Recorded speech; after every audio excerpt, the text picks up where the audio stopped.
आज का हमारा सबक है सबक नंबर 19। ये सबक एक गज़ल है। इस गज़ल को लिखने वाले हैं मुईन अहसन जज़्बी और इस गज़ल का पहला मिसरा है ज़िंदगी है तो बहरहाल बसर भी होगी। ठीक है, ये इसका पहला मिसरा है और गज़ल का पहला मिसरा इसलिए होता है क्योंकि गज़ल का कोई उन्वान, कोई टॉपिक, कोई नाम नहीं होता है। आगे देखिए। तमाम तलबा और तालिबात को मेरा यानी शहजाद खान का मोहब्बतों भरा सलाम। आप सभी का खैर मकदम है, दिल से इस्तकबाल है। प्यारे बच्चों, हमें पता है कि उर्दू में बहुत सारे शायर हुए हैं और सब ने अलग अलग सिन्फ में हाथ आजमाया है। किसी ने गज़ल में हाथ आजमाया है, किसी ने कसीदे में हाथ आजमाया है, किसी ने मरसिए लिखे हैं, किसी ने अलग अलग जितनी भी उर्दू की नज़म की सिन्फ होती है सब ने अलग अलग सिन्फ में हाथ आजमाया है। जैसे इकबाल ने नज़म में जो महारत हासिल की है, उनको उर्दू नज़म में जो वक़ार हासिल हुआ है वो हर किसी को नहीं हुआ है। उर्दू गज़ल गोई में जो गालिब का मकाम है, गालिब का मकाम हर किसी को हासिल नहीं हो पाया है। मरसिया निगारी में जो मीर अनीस का और मिर्ज़ा दबीर का जो मकाम हासिल हुआ है वो हर किसी को हासिल नहीं हो पाया है। उसी तरह जब सभी ने अलग अलग सन्फ में हाथ आजमाया है तो आज हम देखेंगे एक मकबूल शायर जिन्होंने नज़म में भी हाथ आजमाया है और गज़ल में भी हाथ आजमाया है और दोनों में ही बहुत बड़ा वक़ार हासिल किया है। उन शायर का नाम है मुईन अहसन जज़्बी। ये वो शायर हैं जिन्होंने नज़म में बहुत बाकमाल शोहरत हासिल की है और जितना अच्छा इन्होंने नज़म को लिखा है उतनी ही अच्छी इन्होंने गज़ल को भी शानदार तरीके से पेश किया गया है। हालांकि इनकी बहुत सारी नज़में अलग अलग निसाब में दी गई है। आपके निसाब में नज़म नहीं बल्कि एक गज़ल दी गई है। उस गज़ल के बारे में हम पढ़ेंगे, उस गज़ल को आगे बढ़ाएंगे, उस गज़ल की पूरी तफसीर से जानेंगे और शायर जो बात कहना चाहता है, शायर अपने दिल के ख़यालात जो पेश करना चाहता है, उन सारी बातों को हम आज देखेंगे। सबसे पहले गज़ल की शुरुआत से पहले हम जानेंगे कि मुईन अहसन जज़्बी का थोड़ा सा मुख्तसर सा तारुफ़, उनके तारुफ़ के बारे में जानेंगे, उनकी ज़िंदगी के बारे में, उनके हालात के बारे में हम थोड़ा बहुत जानने की कोशिश करेंगे। आइए हम जानते हैं पहले मुईन अहसन जज़्बी का मुख्तसर तारुफ़, उसके बाद हम नज़म को पढ़ेंगे और समझेंगे। गज़लों का सिलसिला शुरू है, एक एक करके आपको सभी गज़ल समझाई जाएगी और समझाते जा रहे हैं। मुईन अहसन जज़्बी 1912 ता 2004। आपकी विलादत, आपका जन्म 1912 ईस्वी में हुआ था और आपकी वफ़ात, आपका इंतकाल 2004 अभी करंटली ही हुआ है। मुईन अहसन जज़्बी मुबारकपुर ज़िला आज़मगढ़ में पैदा हुए। मुईन अहसन जज़्बी कहाँ पैदा हुए? मुबारकपुर कहाँ है? आज़मगढ़ में। कहाँ है? आज़मगढ़ में। झांसी, लखनऊ, आगरा और दिल्ली में तालीम हासिल की। तालीम हासिल आपने अलग अलग जगह से की है क्योंकि पुराने ज़माने में जब तालीम का इतना क्रेज़ नहीं था, जब तालीम को इतना ज़्यादा फ़रोग़ नहीं मिला करता था, हर जगह स्कूल, हर जगह सब चीज़ें अवेलेबल नहीं हुआ करती थी, तो इंसान को अलग अलग जगह से तालीम हासिल करना पड़ती थी। तो आपने झांसी, लखनऊ और आगरा और दिल्ली में आपने अलग अलग जगह से क्या की है? तालीम हासिल की है, शिक्षा प्राप्त की है। एमए पास करने के बाद बग़रज़ मुलाज़मत मुख्तलिफ़ शहरों में क़याम किया। क़याम किया मतलब ठहरे, आप अलग अलग शहरों में ठहरे। क्यों? एमए पास करने के बाद क्यों ठहरना पड़ा? बग़रज़ मुलाज़मत, बग़रज़ यानी की गरज से, की वजह से, उसकी गरज से। मुलाज़मत कहते हैं नौकरी को, नौकरी की वजह से आप अलग अलग शहरों में ठहरे। मुलाज़मत यानी नौकरी और मुलाजिम यानी नौकर। ठीक है। उर्दू के उस्ताद की हैसियत से शोअबा उर्दू मुस्लिम यूनिवर्सिटी अलीगढ़ से वाबस्ता हुए और वहीं इंतकाल हुआ। आपका इंतकाल कहाँ हुआ है? अलीगढ़ में। कहाँ हुआ है? अलीगढ़ में। क्यों हुआ और कब हुआ? आपका इंतकाल हुआ है 2004 में। अलीगढ़ क्यों गए थे? शोअबा उर्दू मुस्लिम यूनिवर्सिटी जो है अलीगढ़ में है और आप वहाँ पे शोअबा उर्दू, शोअबा कहते हैं विभाग, शोअबा मतलब विभाग, डिपार्टमेंट, उर्दू का जो डिपार्टमेंट थी उसके आप क्या रहे हैं? वाबस्ता रहे हैं उससे। और आप वहाँ पे उस्ताद की हैसियत से, यानी वहाँ पर आप उस्ताद थे, उस्ताद यानी टीचर का काम, टीचिंग का काम आप करते थे। मुस्लिम यूनिवर्सिटी में टीचिंग का काम आप करते थे और वहीं पर आपका क्या हो गया? इंतकाल हो गया। शायरी का शौक़ बचपन से था। ठीक है, आपको शायरी लिखने का शौक़ क्या था, बचपन से ही था। इब्तदाई दौर में तखल्लुस मलाल था, बाद में जज्बी इख्तियार कर लिया। देखो, हर शायर अपनी शायरियों में एक नाम को इस्तेमाल करता है, एक नाम लिखा करता है, वो उसका तखल्लुस होता है। क्या होता है? तखल्लुस। अपने नाम के अलावा ये नाम से अलग होता है। मोइन अहसन इनका नाम है और जज्बी इनका तखल्लुस है। लेकिन जब आपने शुरुआत में जब गज़लें लिखना, शायरी लिखना शुरू किया था, तो इब्तदाई में शुरुआत में आप मलाल तखल्लुस इस्तेमाल करते थे। बाद में उनको जचा नहीं, उनको जमा नहीं, कुछ भी रीज़न रहा होगा और आपने मलाल तखल्लुस हटाकर अपना तखल्लुस क्या रख लिया? जज्बी रख लिया। क्या रख लिया? जज्बी। आपको ये दोनों ही सवाल याद रखने हैं। एग्ज़ाम में ये सवाल पहले भी आ चुका है और कंपटीशन लेवल पर भी ये सवाल पूछा जाता है कि मोइन अहसन जज्बी का इब्तदाई तखल्लुस क्या था? मलाल। आप अभी से याद कर लोगे 12th क्लास में, तो आपको इन फ्यूचर आपकी आगे वाली क्लासों में काम आएगा। और कंपटीशन के टाइम में आपको ये सब चीज़ें वापस याद करने की ज़रूरत नहीं पड़ेगी। आप अभी से इन चीज़ों को क्या करें? पक्का याद रख लें कि जज्बी का इब्तदाई तखल्लुस क्या था? मलाल था, जिसे बाद में आपने जज्बी में कन्वर्ट कर लिया, जज्बी आपने इख्तियार कर लिया। फ़िरोज़ा, सुखन मुख्तसर और गुदाज़ शब के नाम से 3 शायरी मजमूए शाया हुए। शायरी मजमूए, मजमुआ कहते हैं संग्रह को, मजमुआ कहते हैं संग्रह को। आपके शायरियों का मजमूआ शाया हुए यानी प्रकाशित हुए हैं, पब्लिश हुए हैं। उन तीनों के नाम क्या हैं? फ़िरोज़ा, सुखन मुख्तसर और गुदाज़ शब। इन तीनों के नाम भी आपको याद रखने हैं। हाली का सियासी शऊर जज्बी का तहक़ीक़ी मुकाला है। लफ्ज़ को ढंग से समझिए। हाली का सियासी शऊर, हाली यानी अल्ताफ़ हुसैन हाली, जो कि गालिब साहब के क्या हैं? शागिर्द हैं। अल्ताफ़ हुसैन हाली बहुत बड़े शायर हैं। हाली का सियासी शऊर, सियासी कहते हैं राजनीति को, शऊर कहते हैं समझ को। हाली का, अल्ताफ़ हुसैन हाली का राजनीतिक शऊर क्या था? राजनीति में कितनी समझ थी, राजनीति का उनको कितना ज्ञान था, इन बातों को उन्होंने अपना टॉपिक चुना। अपना टॉपिक चुना किसके लिए? जज्बी का तहक़ीक़ी मुकाला है। तहक़ीक़ कहते हैं खोजबीन को, मुकाला कहते हैं लेख को। खोजबीन करके लिखने वाला लेख, तहक़ीक़ी यानी खोजबीन करना। मुकाला कहते हैं लेख को, खोजबीन करने वाला लेख। जो उनका खोजबीन वाला लेख था, असल में तहक़ीक़ी मुकाला कहते हैं थीसिस को। कैसे कहा जाता है? थीसिस को। अब थीसिस क्या होती है? आगे देखिए, बताता हूँ। जिस पर उन्हें PhD की डिग्री मिली, उन्हें इक़बाल सम्मान और गालिब अवार्ड पेश किया गया। अब ये समझिए थीसिस क्या होता है। जैसे कोई एक इंसान को 12th पास करना होता है, एग्ज़ाम देता है। BA पास करना होता है, एग्ज़ाम देना होता है। MA करना होता है, एग्ज़ाम देना होता है। हर तरह के एग्ज़ाम होते हैं। लेकिन शिक्षा के क्षेत्र में, अदब के क्षेत्र में, शिक्षा के क्षेत्र में जो सबसे एजुकेशन के मामले में जो सबसे हाई डिग्री होती है, BA, MA, MPhil, सबसे हाई डिग्री होती है PhD की डिग्री। कौन सी डिग्री होती है? PhD की डिग्री हुआ करती है। तो PhD की डिग्री हासिल करने के लिए एक थीसिस लिखना होती है। क्या लिखना होती है? थीसिस लिखना होती है। उस थीसिस के लिए आपको एक टॉपिक चुनना होता है। एक आपको टॉपिक चुनना होता है कि इस मैटर पे आपको थीसिस लिखनी है। तो आपको सिर्फ थीसिस लिखने के लिए कोई मैटर कॉपी नहीं करना है, किसी किताब से, किसी वीडियो से, किसी ऑडियो से मैटर आपने लिया और कॉपी कर दिया, नहीं। बल्कि आपको जगह जगह से, अलग अलग जगह से उस टॉपिक के ऊपर बहुत सारा मवाद इकट्ठा करना है और अपनी ज़बान में, अपनी भाषा में, अपने शऊर से, अपनी समझ से उसको वापस लिखना है। यानी नई बातें लिखनी है, नई तरीके से लिखनी है। वो कहलाता है थीसिस। क्या कहलाता है? थीसिस। और थीसिस करने के बाद बंदे को क्या मिला करती है?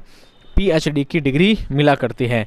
तो आपने भी थीसिस लिखी थी। तहक़ीक़ी मुकाला कहते हैं थीसिस को। थीसिस इंग्लिश वर्ड है, उसे उर्दू तर्जुमा क्या है? तहक़ीक़ी मुकाला। तहक़ीक़ी मुकाला, ये एग्ज़ाम में आ भी सकता है। तहक़ीक़ी मुकाला किसे कहा जाता है? थीसिस को कहा जाता है। तो आपने थीसिस का टॉपिक क्या चुना था? हाली का सियासी शऊर, हाली का राजनीतिक ज्ञान, राजनीतिक समझ। ये आपका क्या था? टॉपिक था। और इसी पर आपको PhD की डिग्री भी मिली थी। उन्हें इक़बाल सम्मान और गालिब अवार्ड पेश किया गया। अब आप समझिए, इक़बाल सम्मान, इक़बाल कौन थे? शायर थे। कौन थे? शायर थे। बहुत अजीम शायर हुए इक़बाल। इक़बाल सम्मान किसे दिया जाएगा? जो शायरियों में अच्छा शगफ रखता होगा, अच्छी नॉलेज रखता होगा, या जिसने शायरियों में, जिसने उर्दू अदब में, उर्दू साहित्य में जिसने अच्छा कुछ अजीम काम किया है, अपनी सरगर्मियाँ उसमें दिखाई है, उनके काम की क्या है? बहुत हाई स्पेशल काम किया है, उनको क्या दिया जाता है? इक़बाल सम्मान और गालिब अवार्ड उनको दिया जाता है। ये वैसे मध्य प्रदेश में, एमपी में दिया जाता है, ठीक है। तो इकबाल सम्मान आपको दिया गया है, यानी आपने इतना नुमाया आपने काम किया है, इतना अजीम आपने काम किया है उर्दू अदब के लिए, शेर व शायरी के लिए, तो आपको इस सम्मान से भी नवाजा गया है। जज़्बी तरक्की पसंद दौर के अहम गज़ल गोयों में शुमार किए जाते हैं।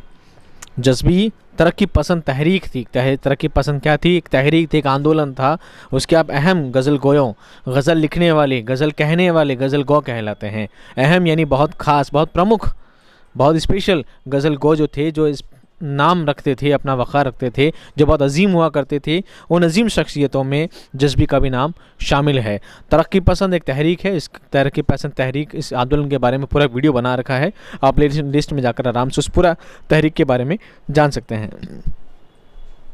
उन्होंने नज़में भी कही हैं, लेकिन उनका इम्तियाज़ गज़ल की सिन्फ में कायम हुआ। हालांकि आपने नज़्म भी लिखी है, गज़ल भी लिखी है, लेकिन उनका इम्तियाज़, उनकी इज़्ज़त, उनका वक़ार, उनका बहुत नाम, उनको प्रमुखता, उनकी स्पेशलिटी किससे मानी गई है? गज़ल से मानी गई है। आपको ज़्यादातर गज़ल गो के नाम से ही, गज़ल गो से ही आपको क्या मिली? पहचान मिली। गज़ल गो से ही आपको क्या मिली है? पहचान मिली है। आपने गज़लें इतनी खूबसूरत लिखी हैं कि आप गज़ल गो शायर ही कहलाए। जज़्बी की शायरी का ख़ास वस्फ़ उसका धीमापन, हुज़्न आमेज़ गिनायत और क्लासिक की रचाव है। लाइन एक है लेकिन शब्द बहुत सारे हैं, लफ्ज़ बहुत सारे हैं, और सभी को आपको ढंग से समझना है। एग्ज़ाम में कौन सा लफ्ज़ कब आ जाए आपको इनका कोई अंदाज़ा नहीं होता। एक बात और, शायर का पूरा हवाला बताना इसलिए ज़रूरी है, इसलिए समझाना ज़रूरी है, क्योंकि एग्ज़ाम में क्या होता है, एक सवाल आता है जो 4 या 5 नंबर का आता है, मंदरजा झेल शायर के ऊपर मुख्तसर नोट लिखिए, शुअरा के ऊपर मुख्तसर नोट लिखिए। आपको 2 या 3 नाम दिए जाते हैं, और 2 या 3 नाम में से किसी एक शायर के ऊपर आपको क्या लिखना होता है? पूरा मुख्तसर नोट लिखना होता है। उसके ऊपर उसकी ज़िंदगी के हालात और उसके बारे में मुख्तसर तारुफ लिखना होता है। इसलिए आपको ये सब बातें समझाना क्या होता है? ज़रूरी होता है। आपको इन सब बातों को याद रखना है कि कौन से शायर थे, किसका तखल्लुस था, पहले तखल्लुस क्या था, बाद में तखल्लुस क्या था, कब पैदा हुए, कब इंतकाल हुआ, पैदाइश कब है, इंतकाल कब है, उनकी तारीख़, सन वफ़ात, सन पैदाइश, सब आपको याद रखनी है। उनकी पढ़ाई, उनकी लिखाई, और कौन कौन से उनके शायरी मजमूए हुए हैं, ये सब बातें आपको जहन में रखना क्या है? बहुत ज़रूरी है। इन सब बातों को 2 बार 3 बार वीडियो को बार बार प्ले करके सुनेंगे तो आपको सब बातें जहन में क्या हो जाएगी? पुख्ता और पक्की हो जाएंगी। बहरहाल मैं आखिरी लाइन समझा रहा था आपको। जज़्बी की शायरी का ख़ास वस्फ़, ख़ास पहचान, ख़ास क्वालिटी क्या थी? उसका धीमापन। जज़्बी ने जो शायरी लिखी है ना, उसका ख़ास क्वालिटी क्या है, ख़ास विशेषता क्या है? उसका धीमापन है। बहुत धीमे से बात को समझाया गया है, बहुत ज़्यादा उसमें तड़क भड़क नज़र नहीं आती, बहुत धीमे धीमे बात को समझाया गया है, धीमापन उसका नज़र आता है। हुज़्न आमेज़ गिनायत, हुज़्न कहते हैं गम, हुज़्न कहते हैं गम को। किसे कहते हैं? गम को, दुख, जिसे आप यूँ कह सकते हैं सैड। क्या कह सकते हैं? सैड टाइप का, सैड। आमेज़ क्या होता है? मिलावट। आमेज़ का मतलब होता है मिलावट। उनकी जो गज़लें हैं थोड़ी सैड टाइप की है। कैसी? सैडनेस टाइप की। ग़नायत कहते हैं मौसीकी को, ग़नायत कहते हैं मौसीकी को, संगीत को, जिसे कहते हैं तरन्नुम, संगीत को। और क्लासिकी यानी बिल्कुल नयापन, यानी आपने जो गज़लें लिखी है वो एक नएपन से लिखी है, उसमें एक नया अंदाज़ छलकता है, एक नयापन छलकता है कि इन गज़लों को गाया जा सके, इन गज़लों को गाया जा सके बिल्कुल धीमे अंदाज में। और आपकी गज़लें ज़्यादातर कैसी हैं? सैड वर्जन वाली हैं। आप समझते हैं ना, सैड सॉन्ग और मेलोडी सॉन्ग, रोमांटिक सॉन्ग होते हैं ना जिस तरह से, तो आपकी गज़लें कैसी है? सैड जोन वाली ज़्यादा है। हुज़्न आमेज़ यानी सैड वर्जन वाली, ठीक है, जिसमें दुख और गम सब नज़र आता हो, ये आपके लिखने का अंदाज़ है। चलिए आज आपकी एक बहुत खूबसूरत गज़ल आपकी आज हम पढ़ते हैं और उसको समझते हैं। एक एक लफ्ज़ को बहुत ही तफसील से आपको समझाया जाएगा, तो आप उसे अच्छी तरह से समझें, क्योंकि पिछले एग्ज़ाम में ये आ चुकी हैं कई बार कि मंदरजा झेल अशार आपको दिए जाते हैं और उन शेरों पर क्या होता है, उन अशार पर क्या होता है, आपको तशरीह करनी होती है मैं सियाको सिबाक के, ठीक है। तो आइए हम पढ़ते हैं गज़ल। सबसे ऊपर लिखा है गज़ल। गज़ल के ऊपर कोई नाम, कोई टॉपिक नहीं है, जिस तरह नज़्म में हुआ करता है, जिस तरह नज़्म में हुआ करता है, कोई नाम होता है, नज़्म का कोई टॉपिक होता है, कोई उन्वान हुआ करता है जिसके इर्द गिर्द पूरी नज़्म क्या होती है, लिखी जाती है। लेकिन गज़ल में ऐसा नहीं होता। गज़ल में क्यों नहीं होता? क्योंकि गज़ल का हर शेर अपना में एक मुकम्मल बात कहता है, एक पूरी बात कहता है। गज़ल सिर्फ 2 मिसरों से बन जाती है, दो मिसरों से क्या, दो मिसरों से एक शेर बन जाता है और बहुत सारे अशार मिलकर गज़ल बन जाती है। हर शेर हर अशार अपना आप क्या होता है, मुकम्मल होता है, यानी दूसरा अशार उससे रिलेट हो ना हो इस बात की कोई ज़रूरत नहीं होती है, इसलिए गज़ल का कोई उन्वान कोई टॉपिक नहीं होता है। अच्छा, गज़ल में रदीफ़ किसे कहते हैं, काफ़िया किसे कहते हैं, मतला किसे कहते हैं और मक़ता किसे कहते हैं, इन सब बातों के लिए हमने गज़ल के लिए एक वीडियो बना रखा है, प्ले लिस्ट में जाकर आप देख सकते हैं। दूसरी चीज़, एग्ज़ाम में ये सवाल भी आता है कि गज़ल के ऊपर मुख्तसर नोट लिखिए, तो उस मुख्तसर नोट के लिए भी हमने एक वीडियो बना रखा है, प्लेलिस्ट में जाकर वो भी देख सकते हैं। मैं डिस्क्रिप्शन में उसका लिंक अपलोड कर दूंगा। चूँकि गज़ल मुझे बहुत ज़्यादा पसंद है तो पहले मैं गज़ल पढ़ता हूँ, उसके बाद मैं आपको एक एक करके शेर की, हर शेर की तशरीह करके बता दूंगा। गज़ल कुछ इस तरह है।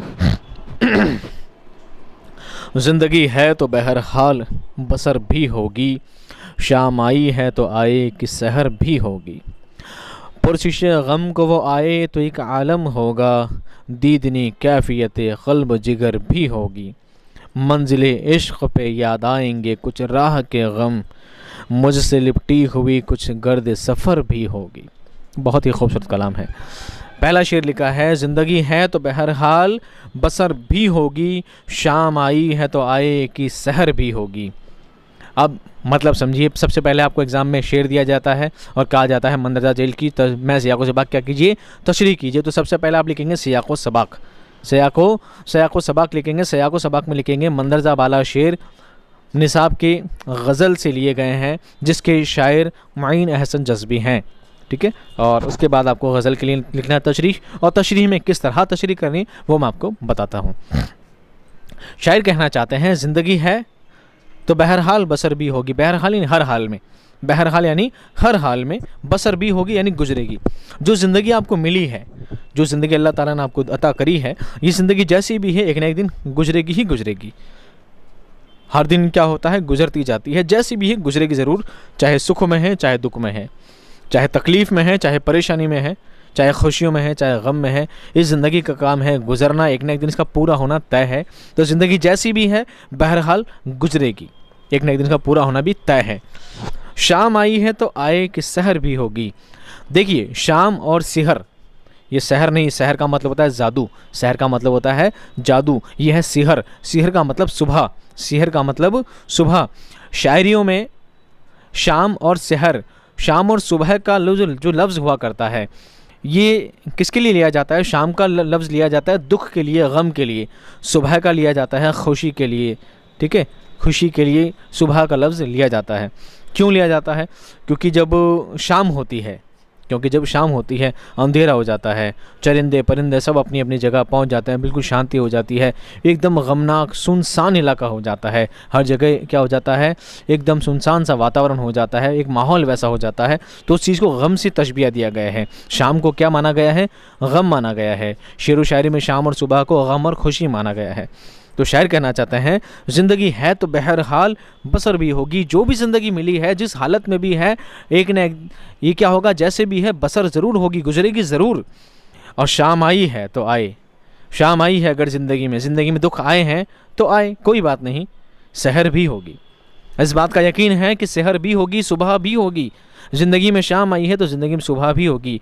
एक आम बोलचाल की ज़बान है, मैंने कहा ना उनकी बातें बहुत सादा है, ज़बान बहुत सादा सलीस है, समझने वाले के लिए बहुत ही ईजी है, इतना ज़्यादा उसको पेचीदा नहीं बनाया गया है। कि ज़िंदगी है, बिल्कुल आम बोलचाल के हिसाब से, ज़िंदगी है तो बसर भी होगी, ज़िंदगी जैसी भी है बसर होनी है, इसका गुजरना तय है, हर हाल में गुजरेगी, चाहे जिस हालत में भी रखी गई है। और शाम आई है तो आए, अगर ज़िंदगी में गम आ गए हैं तो आ जाएँ, कोई बात नहीं, सहर भी होगी, खुशियाँ भी आएंगी। सहर होगी मतलब खुशियाँ भी आएंगी। अगर गम आ गए हैं तो ज़िंदगी से हारने का नहीं, गम आ गए हैं तो ज़िंदगी से डरने का नहीं, ज़िंदगी से घबराने का नहीं, गम आ गए हैं तो ज़िंदगी में गम में डूब के रहने का नहीं, बल्कि इस बात पर हौसला रखना, इस बात पर उम्मीद रखना, इस बात पर तवक्को रखना कि चाहे ज़िंदगी में जितने भी गम आ जाएँ, एक न एक दिन खुशियाँ ज़रूर आएगी, खुशियाँ ज़रूर आएगी। ज़िंदगी है तो बहरहाल बसर भी होगी, जैसी भी ज़िंदगी है बसर होनी है, तय है। और अगर ज़िंदगी में गम आए हैं तो इस बात का कोई खौफ नहीं, इस बात का कोई डर नहीं है। गम आए तो आए, कोई बात नहीं, सहर भी होगी। हम जानते हैं गम आए हैं तो खुशियाँ भी आएंगी, इस बात की भी हमें पूरी तवक्को है, पूरी उम्मीद है। और बेशक नाउम्मीदी क्या है? कुफ्र है। नाउम्मीदी कुफ्र है। मैं जानता हूँ कि ज़िंदगी में अगर गम आए हैं, मैं जानता हूँ ज़िंदगी में तकलीफ़ आ गए हैं, परेशानी आ गई है, तो मैं उस रब्बुल इज़्ज़त की ज़ात से नाउम्मीद नहीं हो सकता। मैं तकलीफ़ों में, परेशानी में मुब्तला ज़रूर हूँ, लेकिन उस रब की ज़ात पर क्या एतमाद रखता हूँ, भरोसा रखता हूँ कि वो मुझे वापस खुशियाँ लौटाएगा। क्योंकि दिन जैसा भी होता है, देखो, चाहे मौसम हो, चाहे वक्त हो, चाहे घड़ी के कांटे हों, हर चीज़ का उलट फिर होना क्या है? ज़रूरी है। ये कुदरत का निज़ाम है कि सर्दी आई है तो जाहिर सी बात है, सर्दी आई तो गर्मी भी आएगी, गर्मी आई है तो बारिश भी आएगी, बारिश आई तो वापस गर्मी भी आएगी। कंटिन्यू सिलसिला चलता रहता है। गर्मी, सर्दी, बारिश पूरे साल भर चलती रहती है। ऐसा नहीं है पूरे साल गर्मी है तो गर्मी ही रहेगी। इस बार जो गर्मी आई है, इतनी गर्मी पड़ी है कि आने वाले 10 साल तक गर्मी रहेगी, नहीं। ये ज़िंदगी का कुदरत का निज़ाम है कि गर्मी आई है तो सर्दी भी आएगी, सर्दी आई है तो बारिश भी आएगी। ये कुदरत का निज़ाम है। इसी तरह घड़ी के कांटे हैं, घड़ी के कांटे में 1 बज गई है तो क्या वो आगे नहीं जाएगा? 1 बज गई है, 1 से अगर 2 बज गई तो ऐसा नहीं कि वापस वो 1 पे नहीं आएगा, 2 के बाद 3 आएगा, 4 आएगा, इस तरह 11, 12 करते वापस 1 आएगा। ज़िंदगी में जो तकलीफ़ें, परेशानियाँ सब आती हैं इंसान का इम्तहान लेने के लिए, इंसान को ढालने के लिए, इंसान को मजबूत बनाने के लिए, और एक न एक दिन खुशियाँ वापस लौट कर ज़रूर आती है। इस बात पर इंसान को क्या रखनी चाहिए? रब्बुल इज़्ज़त से उम्मीद रखनी चाहिए। थोड़ा ज़्यादा डिटेल में चला गया, अगला शेर सुनिए क्योंकि मुझे बहुत ज़्यादा पसंद है गज़लें। पुरशिशे गम को वो आए तो एक आलम होगा, दीदनी कैफियत क़ल्ब व जिगर भी होगी। थोड़े अरबी फ़ारसी के लफ्ज़ इस्तेमाल किए गए हैं, एक ही समझिए। पुरशिशे गम, पुरशिश कहते हैं पूछताछ को, पुरशिश कहते हैं पूछताछ को, गम कहते हैं दुख को। कि मेरे गम के लिए पूछताछ, मेरे गम की पूछताछ करने के लिए वो आए। कौन आए? महबूब आए। तो एक आलम होगा, आलम कहते हैं दुनिया को, आलम कहते हैं दुनिया को। यहाँ पर आलम से मतलब है कैफियत, हालत। यहाँ पर आलम से मुराद क्या है? हालत। कि अगर मेरा महबूब मेरे गम की हालत पूछना आए, मेरे गम की वजह पूछना आए, तो एक आलम होगा, एक अलग ही कैफियत होगी, एक ऐसी कैफियत जिसको मैं लफ्ज़ में बयां नहीं कर सकता। कुछ ऐसी मेरी कंडीशन हो जाएगी अगर वो मेरा गम के बारे में करने आ जाए, पूछताछ करने आ जाए। दीदनी कैफियत, दीदन एक फ़ारसी का लफ्ज़ है देखना, दीदन यानी देखने लायक, दीदनी यानी देखने लायक, कैफियत हालत, मेरी हालत होगी देखने लायक, मेरी हालत होगी देखने के लायक। कब? जब मेरा महबूब मेरे गम के बारे में पूछने आएगा। दीदनी कैफियत क़ल्ब व जिगर भी होगी। क़ल्ब अरबी का लफ्ज़ है, क़ल्ब अरबी ज़बान का लफ्ज़ है जिसका मतलब है दिल। मेरे दिल जिगर की जो कैफियत होगी, मेरे दिल जिगर की जो हालत होगी, देखने के लायक होगी। कि अगर मेरा महबूब मेरे गम के बारे में, मेरी तकलीफ़ के बारे में पूछने के लिए अगर आ जाएगा तो एक ऐसी हालत हो जाएगी जिसे मैं अपने लफ्ज़ों में बयान नहीं कर सकता। मेरे दिल की, मेरे जिगर की जो हालत होगी वो सिर्फ मैं ही जानता हूँ, देखने लायक हो जाएगी। इस बात को आप यूँ समझिए कि कोई इंसान बीमार है, कोई इंसान क्या है? बीमार है, बहुत ज़्यादा परेशान है, और उसे किसी दूसरे इंसान से, फिर चाहे वो माँ हो, बाप हो, ठीक है, कोई ख़ास दोस्त हो, कोई ऐसा शख्स जिससे उसके बहुत ज़्यादा ताल्लुकात गहरे हों, बहुत ज़्यादा दिल के करीब हो, कोई ऐसा शख्स। और जब इंसान बीमारी की हालत में अपनी पलंग पर पड़ा है और हर इंसान आ रहा है, पूछता है, जाता है, और वो सिर्फ ये कहता है, बस जैसी भी हालत में होता है पड़ा रहता है, लेकिन उसके दिल में एक अरमान होता है कि काश वो आ जाए, बस काश वो आ जाए, इंतज़ार रहता है काश वो आ जाए। और ये भी कहते हैं कि जब वो आ जाएगा, फिर वो से कोई भी हो सकता है, वो माँ बाप हो सकते हैं, भाई बहन हो सकते हैं, कोई दोस्त हो सकता है, आपके उस्ताद हो सकते हैं, कोई भी ऐसा शख्स जिससे आपको दिल की बहुत ज़्यादा लगाव है, आपका महबूब हो सकता है, जिससे आपको सबसे ज़्यादा मोहब्बत है, वो शख्स हो सकता है। फिर वो शख्स जब आपकी हालत पूछना आएगा, शायरी फरमाते हैं कि मेरा जो महबूब है वो मेरे गम की हालत जब पूछना आ जाएगा तो मेरे दिल जिगर की हालत कैसी होगी? देखने वाली होगी, एक अलग ही हालत, एक अलग आलम होगा, एक अलग ही कैफियत होगी। ऐसी कैफियत मेरे दिल जिगर की हालत कैसी? देखने लायक होगी। इसको मैं लफ्ज़ में बयां नहीं कर सकता, बस ऐसी होगी कि बस देखने लायक होगी। आप देखना मेरा हालत कैसी हो जाएगी जब मेरा महबूब मेरे गम के बारे में पूछने आ जाएगा। अगला शेर फरमात फरमाए, मंजिलें इश्क पे याद आएंगे कुछ राह के गम, मुझसे लिपटी हुई कुछ गर्द सफ़र भी होगी। मंजिलें इश्क, मंजिलें इश्क, इश्क की मंजिल, इश्क की मंजिल, मुकाम जहाँ पर इश्क मिल जाता है, पे याद आएंगे कुछ राह के गम, राह यानी रास्ते के गम, रास्ते की तकलीफ़ें। मैं मंजिल पर पहुँच जाऊँगा तो मुझे क्या चीज़ याद आएगी? रास्ते की तकलीफ़ें याद आएगी, रास्ते के गम, रास्ते की परेशानियाँ मुझे याद आएगी। और मुझसे लिपटी हुई कुछ गर्दे सफ़र भी होगी। लिपटी हुई, चढ़ी हुई, धूसरित, गर्दे सफ़र, गर्द कहते हैं धूल को, गर्द कहते हैं धूल को, सफल, सफ़र यानी ट्रैवल, सफ़र यानी ट्रैवल, यात्रा। मुझसे लिपटी हुई कुछ गर्द सफ़र भी होगी, सफ़र की कुछ गर्द मेरे जिस्म पे चढ़ी होगी, धूल धूसरित होगी। आप इस बात को दोनों ही लफ्ज़ से समझिए। शायर ने तशबीह दिया है, इस बात को समझाने की कोशिश की है। शायर ये बात समझाना चाहते हैं कि एक इंसान क्या करता है, सफ़र करता है। एक इंसान क्या करता है, सफ़र करता है, अपने घर से निकलता है और किसी मकाम पर पहुंचना चाहता है और वो मकाम बहुत दूर है वो मकाम बहुत दूर है। अब वो इंसान चाहे पैदल जाए, चाहे बस में जाए, चाहे ट्रेन में जाए, चाहे किसी भी ज़रिए से जाएगा, जब इंसान वहाँ तक पहुँचेगा, अपने मकाम तक पहुँचेगा, तो रास्ते में क्या होगा, उसके पूरे जिस्म पर कहीं ना कहीं, चाहे वो जूतों पर लग जाए, चाहे वो कपड़ों पर लग जाए, गाड़ी है तो गाड़ी भर जाए, धूल से भर जाएगा, धूल से दूसरित हो जाएगा, धूल उसके जिस्म पर लिपट जाएगी। और ये बात नुमाया करेगी, इस बात को स्पष्ट करेगी, इस बात को जाहिर करेगी कि आप एक तवील सफ़र तय करके आए हो, आप एक लंबा सफ़र तय करके आए हो। आपने खुद ने देखा होगा कि आप कभी एग्ज़ाम देने बाहर जाते हो, आप कोई दूसरी जगह सफ़र करते हो, बसों में, ट्रेन में आप सफ़र करते हो, बहुत लंबा सफ़र तय करके जब वापस घर पहुंचते हो, वापस अपने घर पहुंचते हो या वापस उस मकाम पर पहुंचते हो जहां पर आपको पहुंचना है, तो आप देखिए आपके जूते धूल में भर जाते हैं, कपड़े धूल में भर जाते हैं, पसीने से आपका चेहरा लथपथ होता है उस लंबे सफ़र के बाद। वो आपकी हालत बताती है। जितनी ज़्यादा आपकी हालत ख़राब नज़र आएगी, कहने से मतलब क्या है, जितनी ज़्यादा आपकी हालत ख़राब नज़र आएगी, जितना ज़्यादा चेहरे पर पसीना होगा, जितनी ज़्यादा आपकी हालत ख़राब नज़र आएगी, उससे अंदाज़ा लगेगा कि आपका सफ़र कितना ज़्यादा तकलीफ़ भरा और कितने ज़्यादा लंबा आपका सफ़र गुजरा है। ठीक है, तो शायर क्या कहता है, मंजिल इश्क पे याद आएंगे कुछ राह के गम, कि मैं अपनी इश्क की मंजिल पे जब पहुंचूंगा तो मुझे अपने गम याद आएंगे सारे, एक एक करके।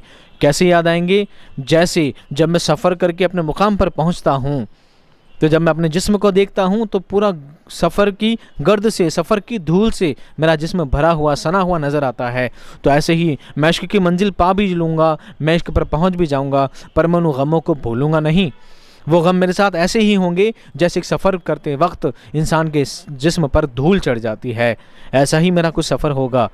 जो भी सफ़र में आने वाली तकलीफ़ें हैं, इश्क को पाने के लिए, इश्क की मंजिल को पाने के लिए मुझे जो भी परेशानियां हुई हैं, जो तकलीफ़ें आई है, जिन कठिन रास्तों से, जिन मुश्किलात से मैं गुजरा हूँ, वो सब बातें मैं भूलूँगा नहीं, वो सब बातें मैं भूलूंगा नहीं। ये तो आप आज 12th क्लास में हो, जब कभी आप कंपटीशन लेवल की तैयारी करोगे, जब आप हाई लेवल की एजुकेशन करोगे, ठीक है, आप अपनी ज़िंदगी में कोई नौकरी पाने के लिए तैयारी करोगे, आपकी नौकरी पाना ही आपका इश्क होगा, आपकी नौकरी पाना ही आपका क्या होगा, इश्क होगा। आपकी मंजिल पाना ही आपका इश्क होगा। उस नौकरी को पाने के लिए, उस वक़ार को पाने के लिए, उस चाहत को पाने के लिए, जो आपका एम है, जो आपका एम है, उसे पाने के लिए आपने जो मेहनत की है, फिर आपको एक दिन आपका सिलेक्शन हो जाएगा, RAS में सिलेक्शन हो जाएगा, RGS में सिलेक्शन हो जाएगा, IAS में सिलेक्शन हो जाएगा। आपकी मेहनत आपको वहाँ तक लेकर जाएगी। और जब आप IAS बन जाओगे, एक बड़े अधिकारी बन जाओगी, तो क्या आप भूल जाओगे उन सब बातों को कि आप किन तकलीफ़ों से वहाँ पहुँचे हो? नहीं, आप बिल्कुल नहीं भूल पाओगे। आपने रात रात जाग कर जो पढ़ाइयाँ की होंगी, रात दिन आपने जुट कर जो मेहनत की होगी, वो सब मेहनत आपको, एक एक मेहनत आपको क्या हमेशा याद रहेगी कि ये सफ़र जो निकला है मेरा, जिस सफ़र से मैं आज आया हूँ, सफ़र का मतलब ट्रैवल वाला सफ़र नहीं, सफ़र का मतलब वो पल मैंने मेहनत में गुजारे हैं, वो पल जो मैंने मेहनत में गुजारे हैं, और उस मेहनत के दौरान, उस पूरी मेहनत को करने के बाद मैंने आज इस मुकाम को पाया है। ये मेरा एम था, ये मेरा इश्क था, ये मेरी चाहत थी कि मुझे इसे पाना था, और मैं इतनी मेहनत के बाद मैं आज इसे पा चुका हूँ। तो आप उस सफ़र को, उन तकलीफ़ और परेशानियों को कभी भूल नहीं पाओगे। ठीक है, अगला शेर समाप्त फरमाएं। अगला शेर देखिए, होगा अफसरदा सितारों में कोई नालाई सुबह, गुंचाओ गुल में कहीं बाद सहर भी होगी। दिल अगर दिल है तो जिस राह पे ले जाएगा, दर्दमंदों की वही राह गुजर भी होगी। शेर क्या है? पहला शेर है, होगा अफसरदा। होगा अफसरदा, अफसरदा कहते हैं मायूस को, अफसरदा कहते हैं मायूस को, उदास को। कोई उदास होगा, सितारों में कोई, जब रात के सितारे आखिरी वक्त पर होंगे, आखिरी वक्त यानी सुबह के किनारे होंगे, तो कोई क्या होगा, अफसरदा होगा, कोई मायूस होगा, कोई नालाए सुबह। नाला कहते हैं रोने को, नाला कहते हैं रोने को या आहो बका करने को। सुबह के वक्त, सुबह के वक्त कोई आहो बका करता है, कोई आहो बका करता है, कोई रोता है। अब कौन रोता है? होगा सितारों में कोई नालाए सुबह, होगा अफसुर्दा सितारों में कोई नालाए सुबह। कोई सितारा मायूस भी होगा, कोई सितारा मायूस भी होगा। और गुंचा व गुल में कहीं बाद सहर भी होगी। गुंचा कहते हैं कली को, फूल खिलने से पहले जो उसका बंद मुंह हुआ करता है वो कहलाता है कली। क्या कहलाता है? कली। उसी कली को गुंचा कहा जाता है। क्या कहा जाता है? गुंचा कहा जाता है। कली को गुंचा कहा जाता है। तो गुंचा व गुल में, गुल कहते हैं फूल को और गुंचा कहते हैं कली को। तो गुंचा व गुल में यानी फूल और कली में कहीं कहीं पर क्या होगा? बाद सहर, सहर कहते हैं सुबह को और बादे कहते हैं हवा को। ऐसी ठंडी ठंडी चलने वाली हवा होंगी सुबह सुबह। अब शायर ने क्या ज़िंदगी वाली बात को इससे रिकनेक्ट किया है, ज़िंदगी को कैसे रिकनेक्ट किया है, वापस जोड़ा है इससे कि देखिए ज़िंदगी में किसी की ज़िंदगी ऐसी होती है कि खुशियाँ आती है, गम जाते हैं, फिर गम आते हैं, फिर खुशियाँ जाती है। तो गम और खुशियों का आने जाने का सिलसिला ज़िंदगी भर लगा रहता है, ज़िंदगी भर लगा रहता है। उसी तरह को, उसी बात को शायर ने एक ही मिसरे में यानी एक ही शेर में इस तरह बयान किया है कि एक सुबह का वक्त होता है, एक सुबह का वक्त होता है, सितारे अपनी अपनी जगह पर वापस जा चुके होते हैं। वैसे सितारे कहीं जाते नहीं हो, सिर्फ समझाने के लिए बताया जाता है कि सितारे एक एक करके घूमने लगते हैं, अपनी जगह जाने लगते हैं। धीरे धीरे सुबह नमोदार होने लगती है और सितारे एक एक करके क्या होते हैं? चले जाते हैं। और एक आखिरी सितारा बच जाता है, वो आहो बका करता है, वो आहो बका करता है, वो रोता है, विलाता है कि किसी तरह रात भी गुजर गई। अब उन सितारों वाली रात में कोई आशिक होता है, कोई अपनी महबूब से मिलने की मुलाकात में रात भर उसके इंतज़ार में रहता है, पूरी रात उसके इंतज़ार में गुजर जाती है और वो ये इस तरह रोता है सुबह सुबह के वक्त कि एक दिन और गुजर गया, मैं सुबह से उसके इंतज़ार में लगा था और पूरी सुबह से पूरा दिन निकल गया, दिन के बाद रात आई और पूरी रात मैंने उसका इंतज़ार किया और रात के बाद फिर सुबह हो गई और इस तरह एक दिन और गुजर गया और मैं फिर भी अपने महबूब से मिल ना सका, मैं फिर भी अपने महबूब से मुलाकात ना कर सका और उसकी आहो बका शुरू हो जाती है। सुबह का वक्त कहा जाता है कि सुबह का वक्त सबसे अफजल वक्त होता है दुआ मांगने का। इसको हर तरह से आप कनेक्ट कर सकते हैं। सुबह का वक्त का होता है, सबसे अफजल वक्त होता है दुआ मांगने का। सुबह का वक्त होता है जब रिज़्क तकसीम किया जाता है तो बंदा रो रो कर दुआएं करता है, गुजारिश करता है कि रब्बुल इज़्ज़त मुझे हक़ हलाल की रोज़ी अता फरमा। एक वो भी टाइम होता है कि एक तरफ तो एक इंसान रोए जा रहा है, एक तरफ इंसान रोए जा रहा है तो दूसरी तरफ गुंचा और गुल में कहीं बादे सहर चल रही है, कहीं कहीं बागीचे में ठंडी ठंडी हवाएं चल रही है, खुशबू भरा मौसम फैल रहा है। एक तरफ खुशियों का मौसम है, एक बागीचा जब सुबह सुबह शबनम जब उस पर गिरा करती है, रात की ओस गिरा करती है तो सुबह बगीचे का, उस बागीचे का जो मौसम होता है बड़ा सुहावना होता है, बड़ा खुशनुमा होता है, एकदम दिल को खुश कर देने वाला होता है। तो एक तरफ जहाँ दिल को खुश करने वाली ऐसी कैफियत वाली एक जगह ऐसी भी है इसी दुनिया में एक जगह कोई ऐसी भी है कि जहाँ पर बिल्कुल खुशियाँ महक रही है, जहाँ पर खुशियाँ नमोदार होती है। तो दूसरी जगह ऐसी भी है, एक मस्जिद में कोई बंदा बैठा बैठा रोए जा रहा है, अपने गुनाहों की तौबा में लगा हुआ है। कोई बंदा ऐसा है जो रिज़्क हलाल की ख्वाहिश में रो रो कर दुआएं कर रहा है। तो शायद यही बात समझाना चाहते हैं कि ज़िंदगी में खुशियों और गम का आने जाने का सिलसिला चलता रहता है। हमें इस बात में नहीं पड़ना चाहिए कि मेरी ज़िंदगी में गम है, उसकी ज़िंदगी में खुशी है, या उसकी ज़िंदगी में गम है, मेरी ज़िंदगी में खुशी है। ऐसा कुछ नहीं है। ये ज़िंदगी है, यहाँ पर हर इंसान के साथ अलग अलग तरह की मुश्किलात, अलग अलग तरह की परेशानियाँ, अलग अलग तरह की खुशियाँ, गम सब लगे रहते हैं। आज मैं खुश हूँ, कोई और दुखी है, कल कोई और खुश है, मैं दुखी हूँ। ये दुखी और खुश होने का सिलसिला ज़िंदगी भर चलता ही रहता है। इंसान को इस पचड़े में, इस परेशानी में मुब्तला नहीं रहना चाहिए कि मैं जिस परेशानी में हूँ उस परेशानी में इंसान अफसुर्दा हो जाए, गमनाक हो जाए, उसमें डूब जाए, बल्कि इंसान को तवक्को रखनी चाहिए। इंसान को अल्लाह ताला पर एतमाद और भरोसा और उम्मीद रखनी चाहिए कि जो ज़िंदगी में तकलीफ़ आई है वो एक दिन क्या होगी, गुजर जाएगी और ज़िंदगी में फिर से खुशियाँ आ जाएगी जैसे हमेशा रहा करती थी। ठीक है, आखिरी शेर समझिए। दिल अगर दिल है तो जिस राह पे ले जाएगा, दर्दमंदों की वही राह गुजर भी होगी। ये क्या बताना चाहते हैं शायर?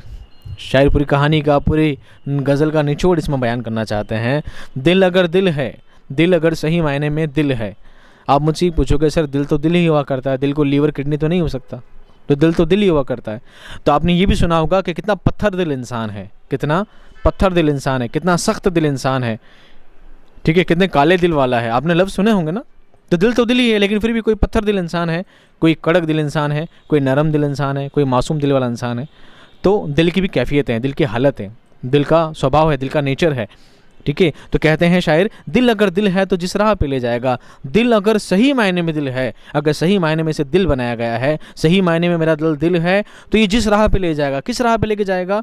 दर्दमंदों की वही राह गुजर भी होगी। दर्दमंद यानी तकलीफ़ वाले लोग, दर्दमंद यानी तकलीफ़ वाले लोग, तकलीफ़ में गम में डूबे हुए लोग, वही राह गुजर। राह कहते हैं रस्ते को, राह कहते हैं रस्ते को, गुजर यानी गुजरना, चलना, साथ में चलना, रास्ते के साथ में चलना। शायर क्या कहना चाहते हैं? शायर कहना चाहते हैं कि दिल अगर दिल है, अगर सही मायने में दिल है, तो ये कौन सा दिल है? ये किस राह पे ले जाएगा? जहाँ पर लोग गमनाक होंगे, जहाँ पर लोग दुख में होंगे, तकलीफ़ में होंगे। और मेरा दिल अगर सचमुच दिल है, तो अगर मैं उनकी तकलीफ़ों को, उनके गम को देख कर समझ सकूँ, उनकी तकलीफ़ों को, उनके गम में उनका साथ दे सकूँ, तो सही मायने में मेरा दिल है। नहीं तो ये दिल दिल नहीं है, ये दिल दिल नहीं है। जो इंसान जिसको अपना दिल कहता है कि मैं बड़ा अच्छे दिल वाला इंसान हूँ, मैं बहुत अच्छा इंसान हूँ, नहीं, ये अच्छे होने की अलामत नहीं है। अगर आप किसी के दुख, किसी के दर्द को, किसी तकलीफ़ को नहीं समझ सकते, तो सही मायने में आप सही इंसान नहीं है, आप अच्छे इंसान नहीं, आप अच्छे दिल वाले इंसान नहीं हैं।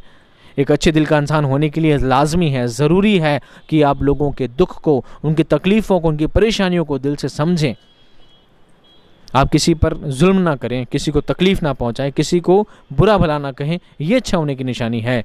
और शायर कहते हैं कि दिल अगर दिल है, दिल तो सही मायने वही दिल है जो लोगों के दुख दर्द को समझे, जो लोगों की तकलीफ़ को महसूस कर सके, सही मायने में वही दिल है, वरना दिल दिल नहीं है।